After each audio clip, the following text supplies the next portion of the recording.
So guys, I just cooked up something a little unorthodox for Essex in the current meta showdown. Coincidentally, on the day that I finished leveling her new skill, but to be honest, her skill didn't need to be maxed out for this to have worked. First, I'm going to explain the concept of the fleet, and then also talk about some of the other things I tried that didn't end up working as well.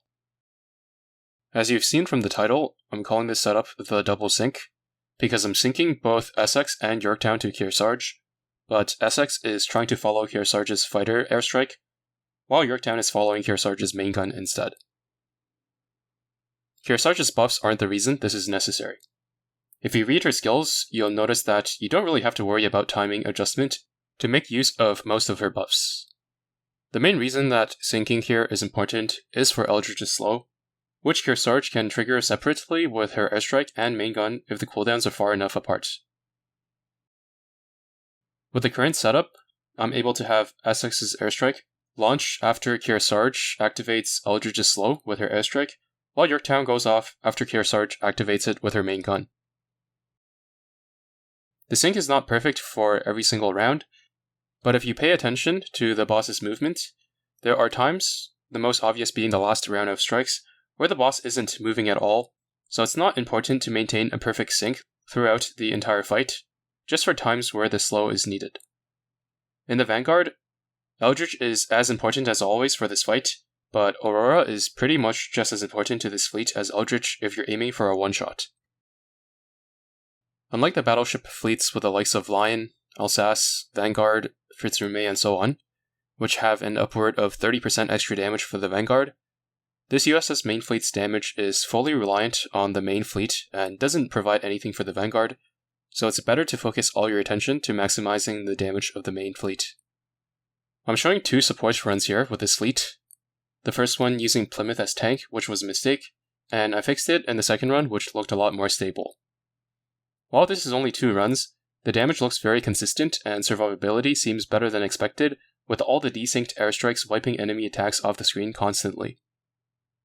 I can't say that for certain it's better than any decent fleet with Lion and Alsace, but it certainly is the best out of all the fleets I've tried so far with at least 2 carriers. Now, it did take a few days of experimentation to settle on this, and here are some other things I tried that didn't have the same success.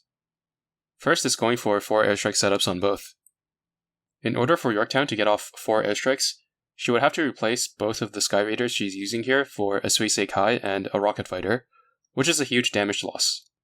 There's a little bit of damage gained by Essex as a result, being able to use 1 Sky Raider over a rocket fighter, but overall the damage is just a tad bit worse in total than what I'm running here. The same was true for 3 strike setups for both.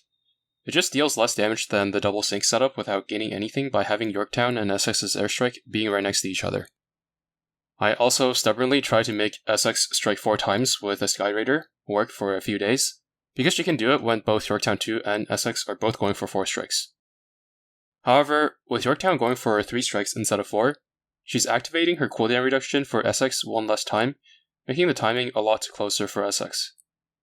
Additionally, on Essex's second airstrike in particular, when running the Sky Raider, her airstrike would hit right between Kearsarge's fighter and main gun slows, making it super inconsistent.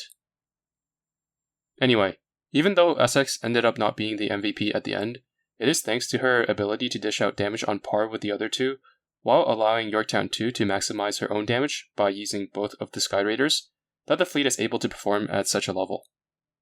Now, as for where she sits on the carrier tier list, I feel like she's in a bit of a weird spot where she might be the second or third best at many things, when you also take into account battleships that are competing for the same slot, but she's not the best at anything.